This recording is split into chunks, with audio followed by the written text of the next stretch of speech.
Standing seams sometimes if you're in a really low slope situation. There's a lot of buildings or garage add-ons or particular transitions on people's homes that are going from a steeper slope down to a very low slope.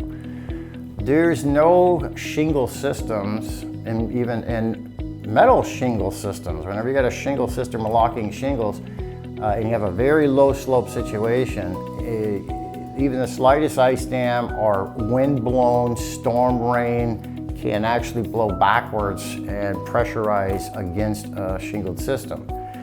Standing seam, some people don't even know what it looks like, but it's the long snapped panels, and they can be fastened in a couple of ways. The most popular one is a snap lock, where we actually, underneath this is 100% high temp smooth face ice and water underlayment. It's a very expensive underlayment, but you need that type instead of something like felt. This is something a lot of roofers make a mistake on. That underlayment needs to last as long as the roof, and this is a very special underlayment designed specifically for metal roofs. Now these panels, they do, as they heat, they expand, and they cool, they contract. They have movement to them, and so you need to know that going ahead of time and knowing how you're installing these. The advantages, number one, is you can apply these to a much lower slope roofing system without worry of the backup.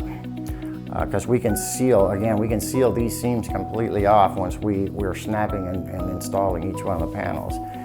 Some people like the idea of snow coming right off of the roofs. Well, this is another advantage. Certainly, if you really don't want the snow sitting up on your roof for long periods at a time, even in lower slope situations, the snow is designed. Once it heats up just a little bit, that sun comes out, all the snow is going to slide off of the roof. And the other thing is, these are typically 24 gauge metal, extraordinarily thick, tough metal. I have gone personally and examined many 24 gauge roofs that we have put on after a giant hailstorm. People literally filming what looks like softballs coming down, and I get there, I can't find a dent, a scratch, a mark, anything.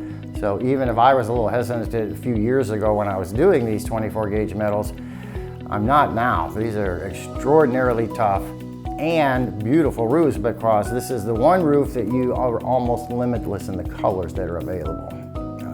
Anything you can pretty much imagine. I had one, a lady wanted Coke can red, and it was a giant roof on their cabin, and it came out absolutely beautiful. So choice of color, extremely tough. You don't have to worry about any wind blowing them off. You don't have to worry about hail damage. You don't ever have to worry about replacing it again, because again, these paint systems are like the Kynar 500 or the Valspar painting systems, where they're literally negatively charging and positively charging the paint and the material. It's about as advanced paint system you can get. And again, as long as you can keep that steel protected and uncompromised, the steel will be here forever. There's steel roofs in Europe that have been on these buildings for 400, 500, 600 years. And this certainly can happen here. 60 years from now, let's say you get a little bit of fade in your paint, well, you can easily go up and repaint the roof, but you don't have to replace it again.